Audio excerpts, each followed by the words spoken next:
2 hours and 90 minutes, and then it's gone. And the net is gold. Our sport is learned by reading. That's the number one skill. Reading, not technical.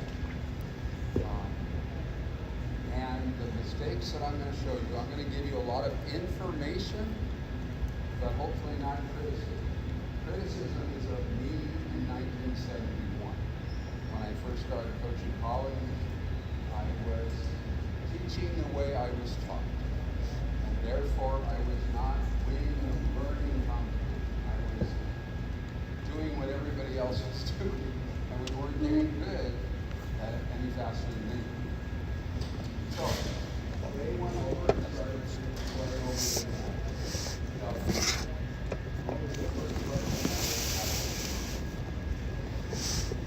So I asked them to play with their non-dominant hand. And the coach who knows why will be the coach who knows how.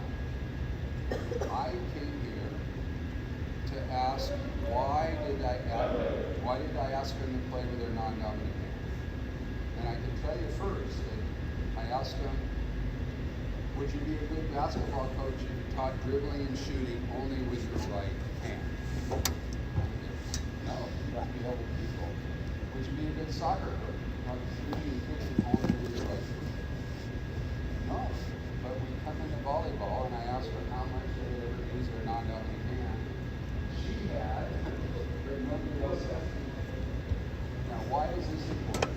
It's important because if you'll stand here and be the antenna, here's the antenna. The player leaps here and hits the ball normal, or a player leaps here and hits the ball out here and saves it. But what happens when the player jumps and the ball goes past the antenna? What do they look like when they hit that ball? So, variations of that. They only know this. They leap here, the ball's past the pin, they lean out, and they hit it with their right hand. And in USA Volleyball's research of knee injuries, 76% are to the non-dominant knee. And almost every time I read the injury, it's I jumped here, the ball was here, and saved the ball, and I came back and I drew my knee. So they spent the last 5 minutes playing with their non-dominant hand. And part of that is that it's so easy to hit where we look, and that's what they do the most. So I then said, you have to learn this way, you have to learn cross body. We fall into this, I am comfortable with hitting where I look, and so I spend my life hitting where I look. So, 1, 2, 3, 4, 5. So, would you three play some sort of on this side of the net? Okay, thanks. I'm going to move this out a little.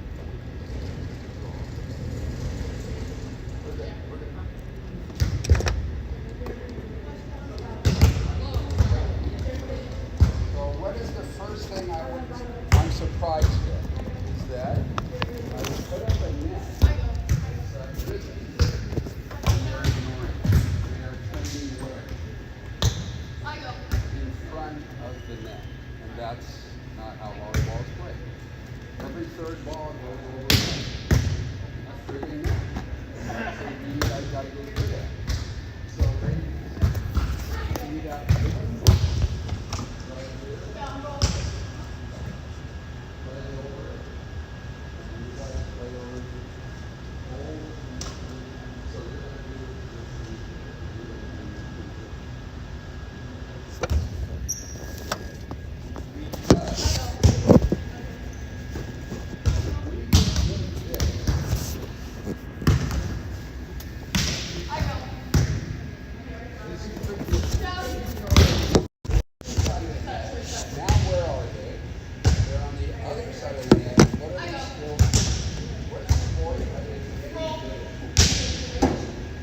Tennis.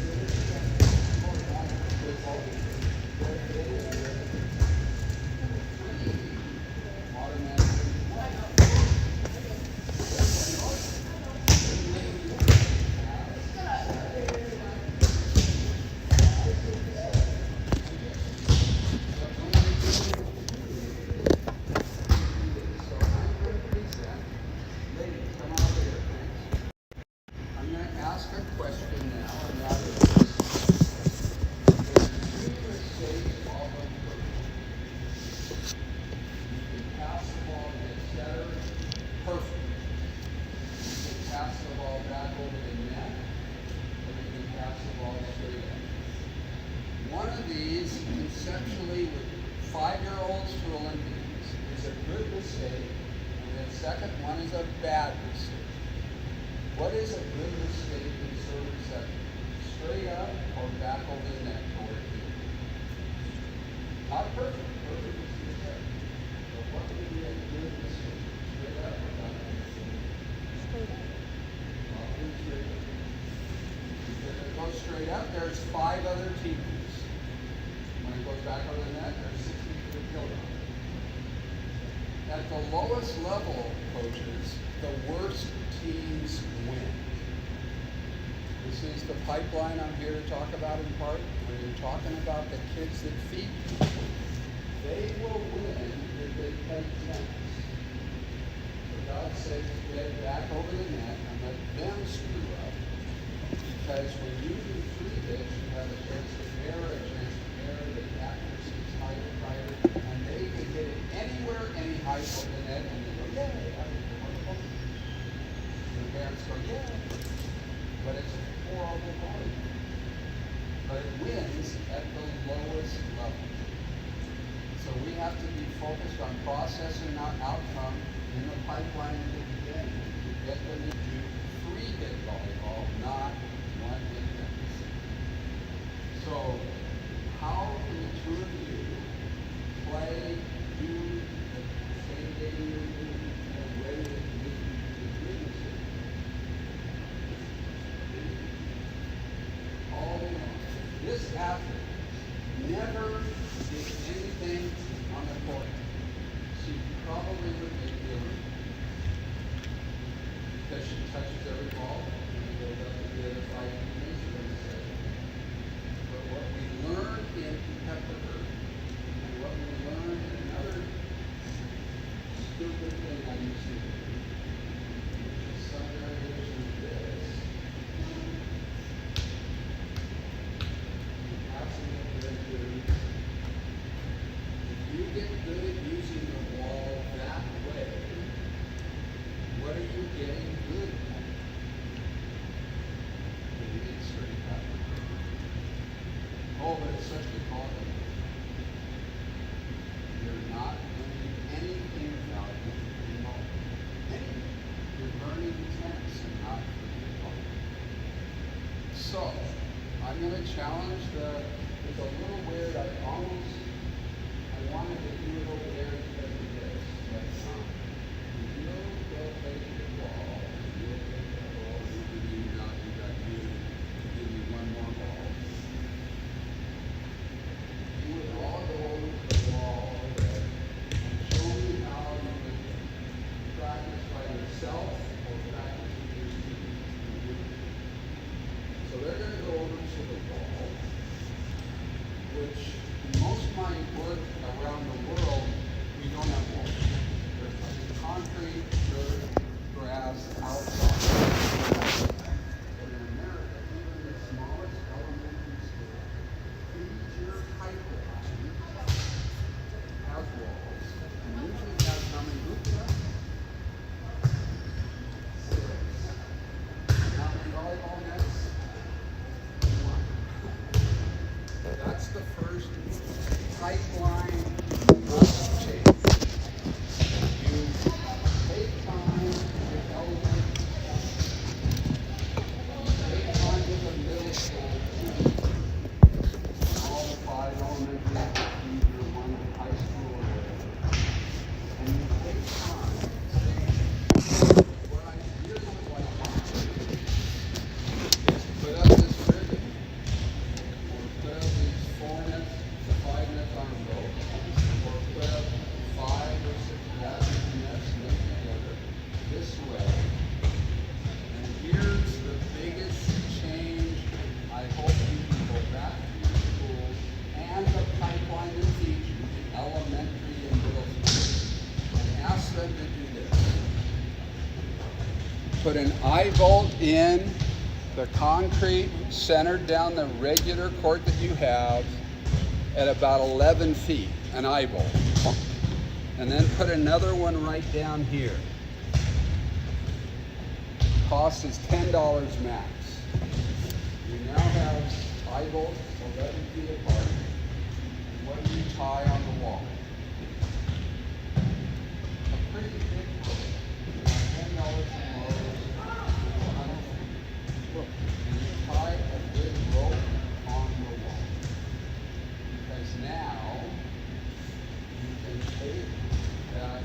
ribbon, that 4 to 6 nets on a rope, or any other thing, and boys volleyball, girls volleyball, badminton, youth tennis, pickleball, and all you do is slide it like this. And then because unlike now where we have 9 meters in the net, she's going to have a good 25 to 30 meters in the net to get good training. Well, let's see what they're doing. I like what they're doing, kind of.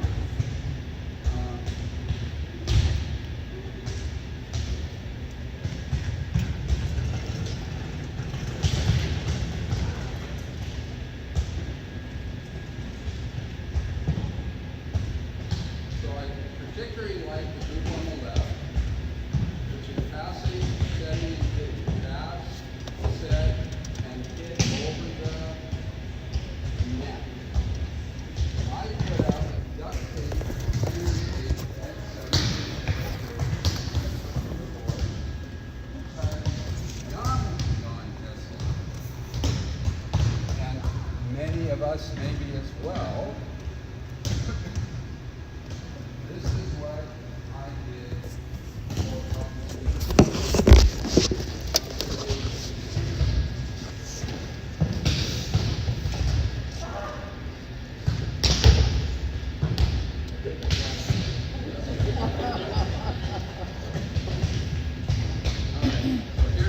here's the we are going to now add a thing of learning. Every single one of you should have a ball pump and these balls. When your athletes come up to this and do this,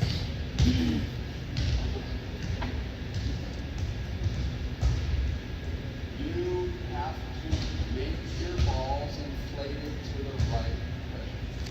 You should never be squeezing to see if they're you should be doing it. This little fan tip is awesome. It blows up in hundreds of volleyballs before you have to recharge it. And you don't get what I can do.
Over, and that's how you would practice by yourself.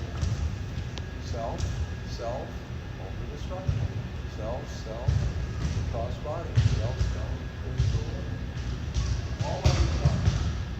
So I would get those another ball, and then go over here. That's how you do it. All right, ladies, thanks.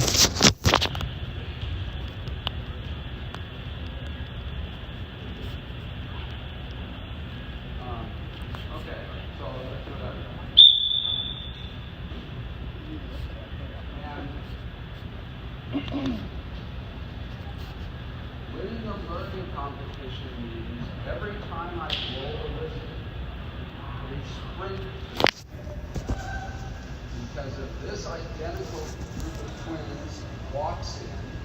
this group of identical twins sprints in, who's going to get better faster? The guys that have gotten on paths quicker and then run back. So it's not because I'm a taskmaster, it's because I want you to learn faster by getting me and getting back out there to learn, not scrolling because we're going to lose time to look. Plus, I never do wind sprints. Every time I go to whistle, they have to sprint. And so they're doing wind sprints. And that's part of it. Alright, so I'm right here now on the back side of the net.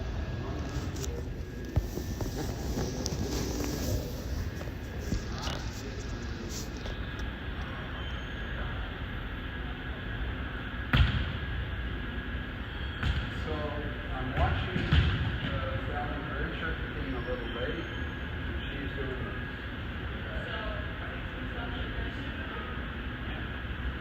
I got it. How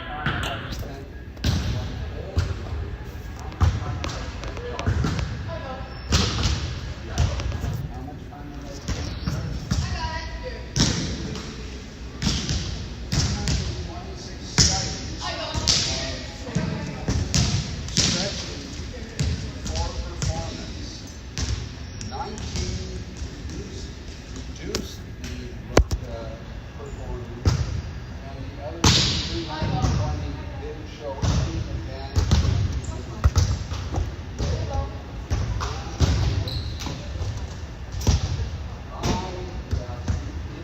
pipeline, they consider what I call the recess. My mom refrigerator. They sat there for, I don't know, 2 hours doing math, and the recess bell went off. And they dropped their pencil and they went out. We see fifth graders jogging around the court before recess games, or any stretches before they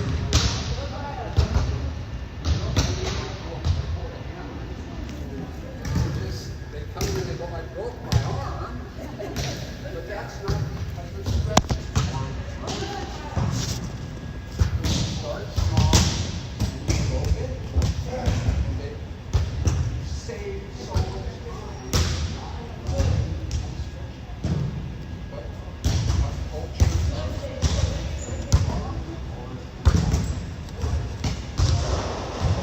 one thing, they use the wall. Once there's 2 kids, they use the ribbon or the swings as if there's a net and they pass. That's the ribbon. They don't park pass. That's the pass. Anybody here is at the phone?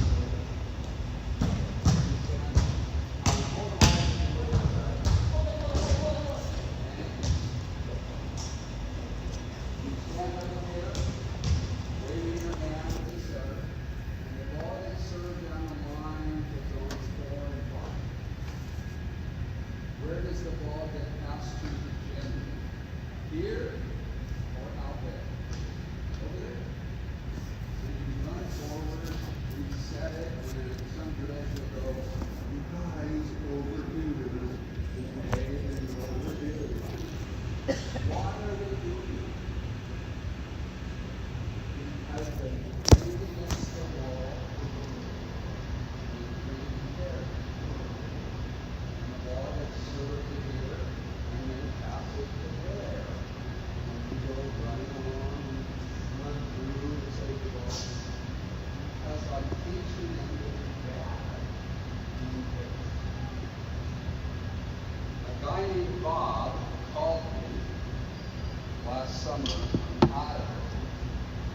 He said, John, we just set a school record. On 2 and 12, touch, go to the back of the line, over the net, touch, go to the back of the line, back and forth. 1,586 partner passes without the ball hitting the floor. And we can't serve receivership. And I said, Bob, we're teaching them tennis, not volleyball. So in the car, I asked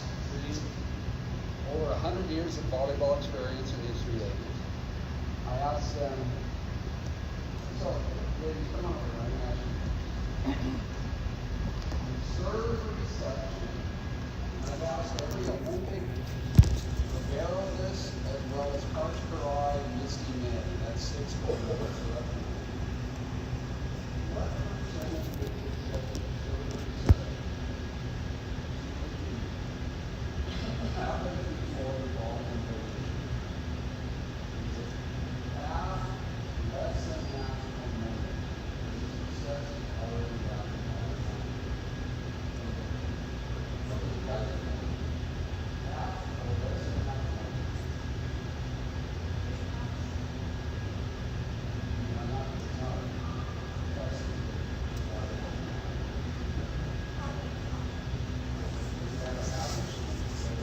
Question. Percentage of success on service repasses, is it before it comes out?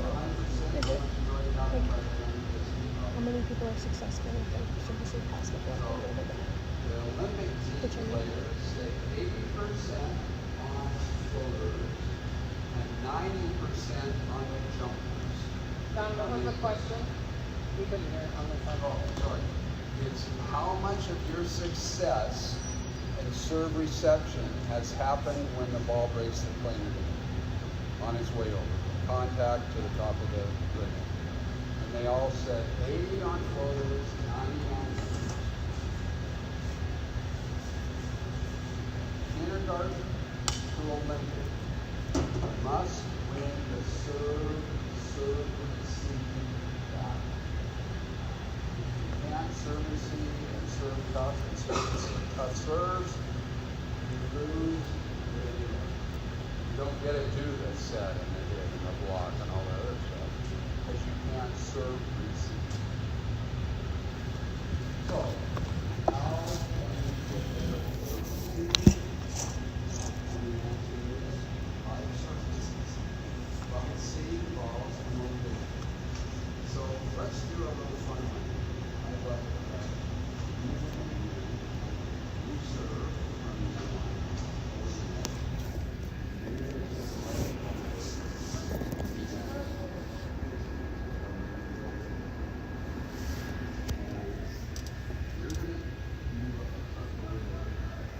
He's going to now serve to one of the 6 zones. You know the zone number 20. So as soon as you see her serve, tell me where it's going. So 1, 2, 4, 5. Watch her.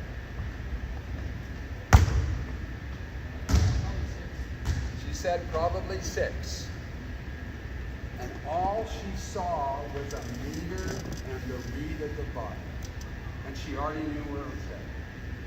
But what we do when we partner pass, we bring none of that incredibly important reading. And we also bring in, as it gets over the net, and you see it appear above the net, then you react. And that's too late. We have to teach our athletes to look through the net and read and see what she just saw. Probably 6. Even though she only saw that much of the ball. A little bit easier. Alright. Pretend the rhythm isn't there. The 6 of you, please answer this call. Let's hook! I've never talked to these ladies, but I ain't been for them to see what South Rapid City, South Dakota. Let's go.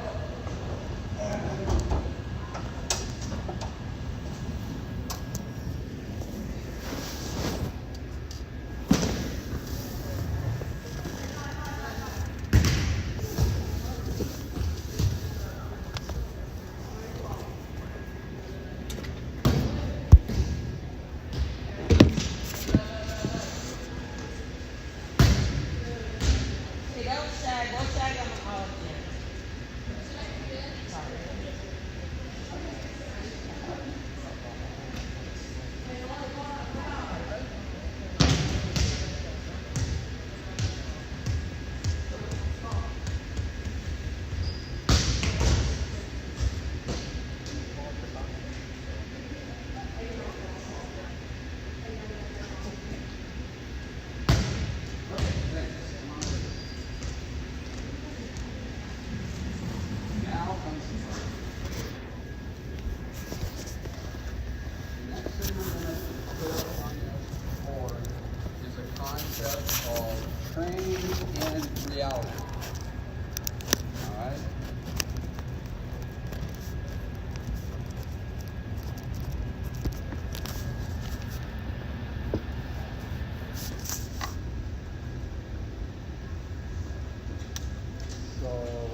faster.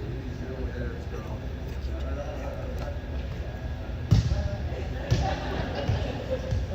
And in the game of volleyball, the ball comes from where? To the net. And they handle it and they go, oh shit, I'm late. Because they know how to throw anything. But they haven't done enough touch and then they've been throwing the ball for, this is what we call coaches, the vast majority of coaches practice for practice and not for performance. They practice so they can get 1,586 touches in a row, even though they suck at service. That's practicing for practice. Throwing the ball to you steals from you. The more you read your teammates' body parts, the better setter you are. You need sooner. But by throwing it, I steal the read from the setter. I love that they did right, left, and middle. That's pretty cool. That's unusual. I was just in Toronto. I yelled at the 17 dribbles. Let's hit! And one setter and 16 kids in a row, all hitting right side, waiting to hit on him. And I just went. Now the last thing is my ambidextrous strike. And that is, this is a skill he does. Actually, all of them. They weren't even in the rest. This is a skill you got.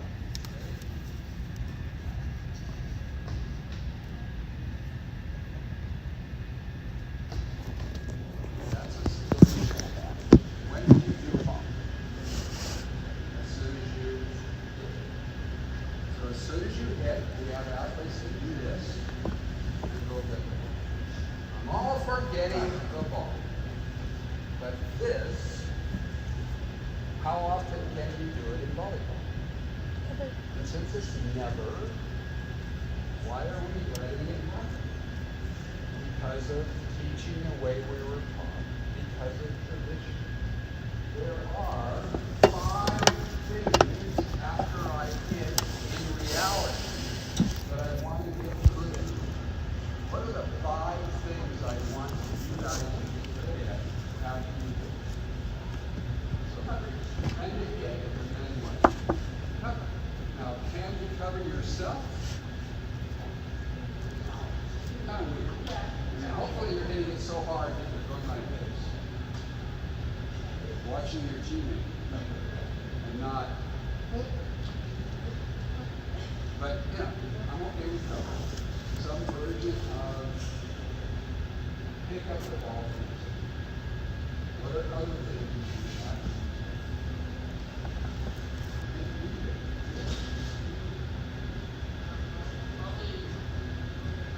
Yeah, it's back to the base walker. I didn't kill it. I hit it, I land, and I become a ball. And she might get outside, but not land. She's going to land, and then she's going to go to the middle for that next part. So kids have to learn to land down, then learn to land, and then get across the net to defend another area. They're all up. The most important one you'll find is this. Coaches, when I typed into Google last week, volleyball drill, and then you go over to the little triple dot to see how many things it's found, it found 42,500,000 drills that I could do. That was Young John, teaching them drills and not teaching them how to play. The reason I share that is because there are hundreds of thousands of transition drills. When in reality, if I got them, if I have a bunch of 11-year-olds who every time they hit the ball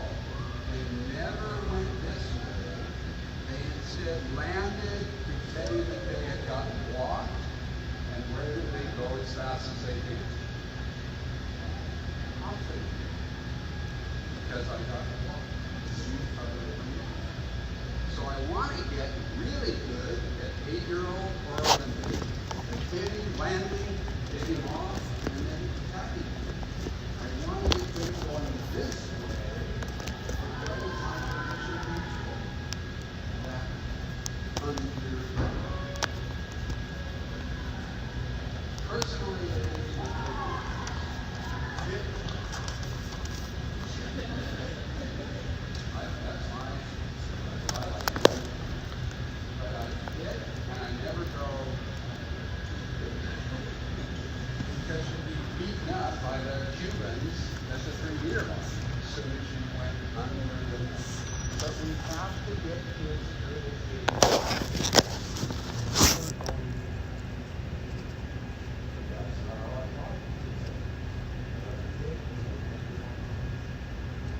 They got good at getting the ball, but they also increased the number of ankle sprains because they didn't know how to stay off the net successfully. They were going forward instead of getting off. I'm going to show, for time, I'm going to show another phone.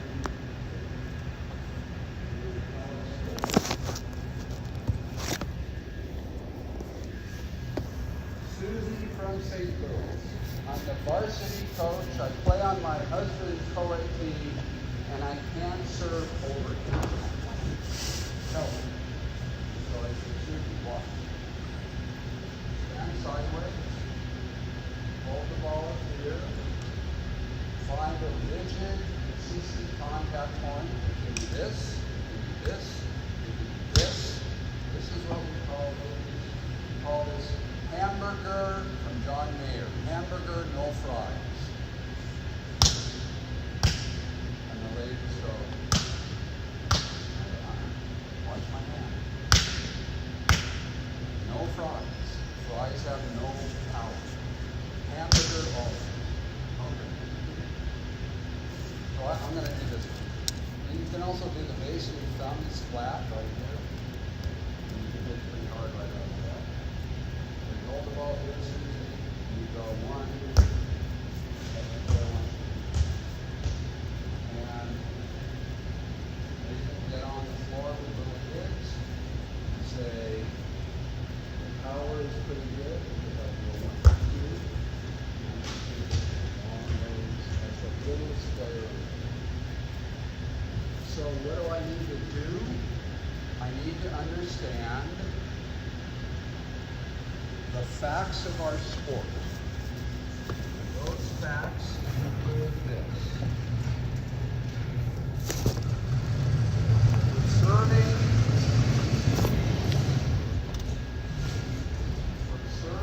and for spiking. Come on over here, lady. I'll quiz you.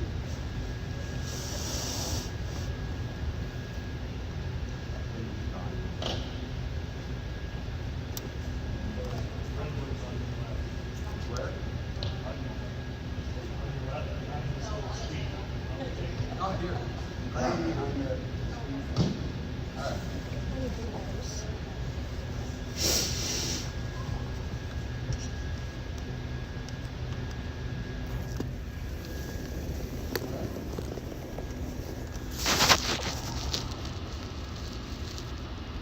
There are 4 areas of power in our sport: spiking and serving.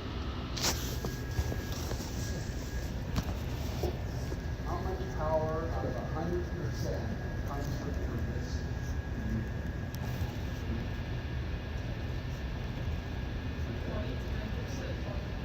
We've got 10 and 20, so we're going to go 15.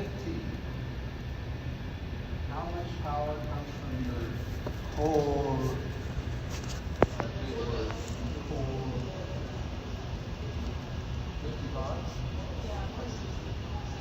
Okay, 55.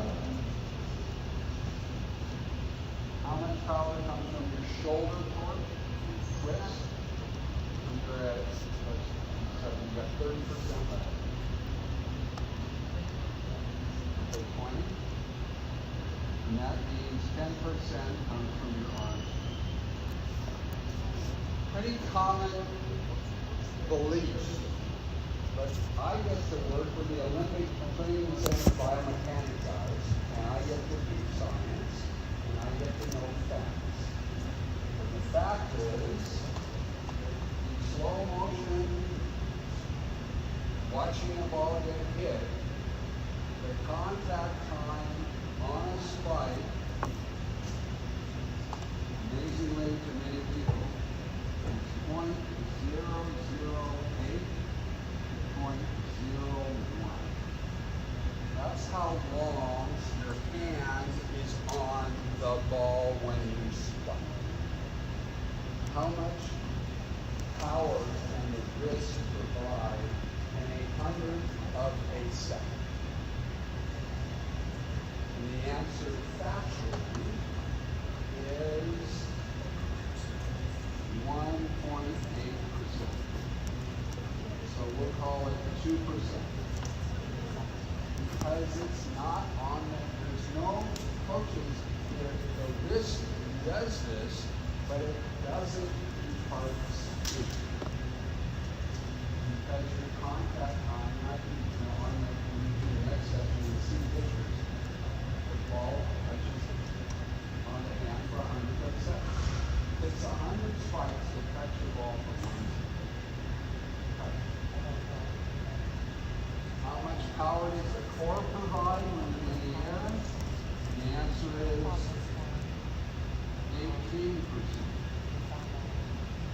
Unsupported in the air, the lower legs and the core only provide 18%.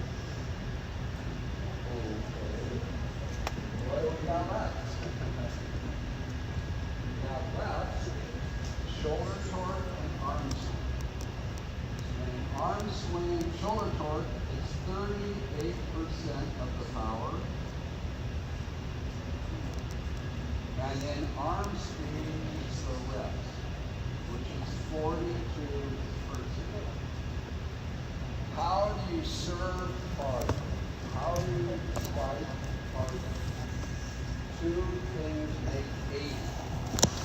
How fast you swing your arms, and how much you open the door and then slam. Not stand there and go like this. There's no open. So, Susie from St. Louis sees this and sees Miss Wayne's back. And then she disappeared. And came up to me about 5 minutes later and pounded me on the back and said, I just got 10 of 11 over. I'm so excited. Great, Susie. Show me. 11 out of 10 out of 11. I think that's good, Susie, but I have a question. Well, what's that? Aren't you right-handed? I'm a lefty. I demoed it left-handed. And she went out and did what I did. Everything. So what I want you guys to do is all 6 of you serve torque serve. Hold the ball here and go 1, 2, 3. As a lefty. Also there.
reality around the world, but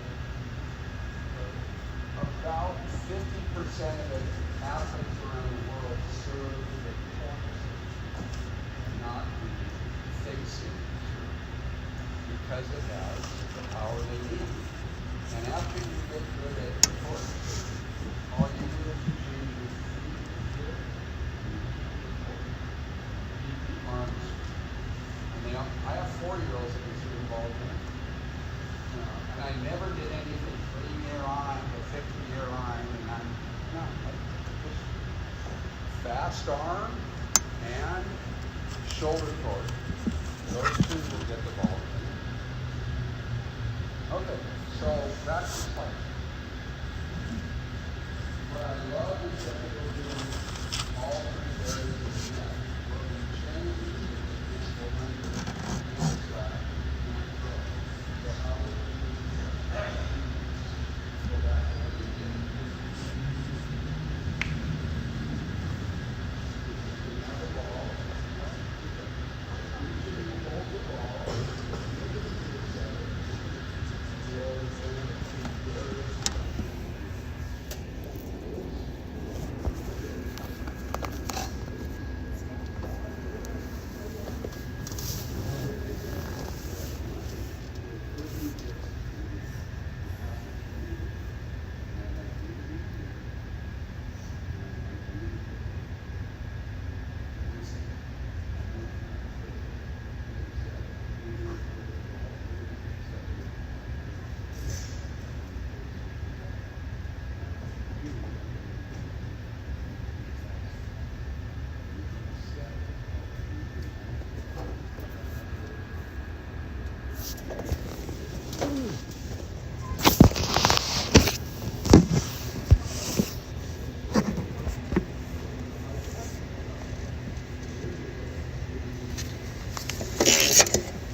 Several things are happening right now. Take it away. First off, they have to pass it. Okay? Second, this group is waiting to start doing that. Now, look. Keep the neck set. After you hit it, set.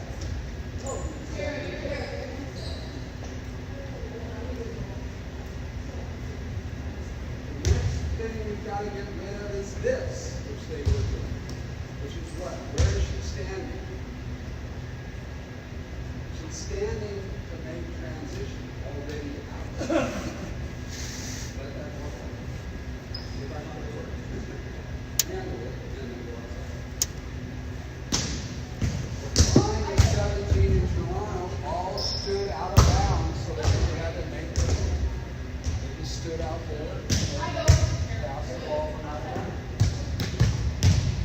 Set. So there's 2 different groups. One is the setter setting the red, the back row 3-meter line on purpose.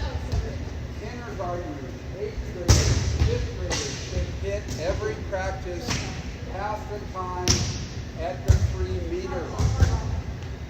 Because we don't want the ball to see this. We want the ball to see this. We don't want the spiker to be this. We want the spiker to be what? 42%. I got it. My arm can stop after I hit. That's sweet. So I have to start off in it. And as I get better, I get good. Secondly, this happening is I took a group of 6. And how many balls are in motion now? 2 different groups. Twice the learning. And if you had 12, I would still do something like this, which is front back. Most programs just do front. Front. And they never do the back side. But you got to get rid of the back. Hey, it's not going on your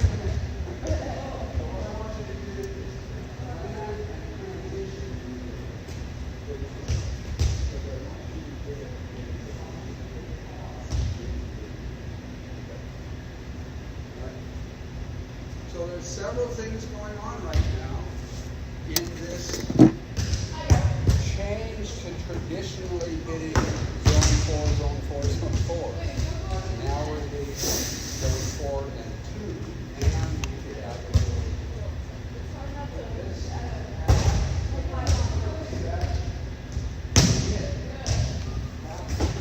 That's how you get this motor. Our attention, hold it real close. Since we learned that from major game line, the ideal hitting drill is a pass set hit drill. The ideal setting drill is a pass set hit drill. The ideal digging drill is a dig set hit drill. The ideal passing drill is a pass set hit drill. I spent too much time individually doing pieces and not this reality that I wanted to get good at dig, set, over and over and over. Another thing is I'm not slapping or moving the ball. I can coach. And the drill doesn't stop. I'm out of the drill.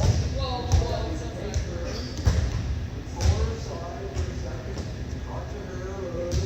Meanwhile, everything else is still happening behind me. Instead of the tradition of slap and throw, I talk to them constantly one-on-one, giving them feedback, moving around. Do we stop now and then start again at 9:30? Or what? It's 9:20 something. I just don't know how the schedule. You guys want to take a break? You want to just keep going? Are you good without a break? Are you good to keep going? I'm good to keep going. Do you want us to get this Yeah, we just want to get this ring. Keep going. All right, well, they're going to be a little distracted. We need to take a break.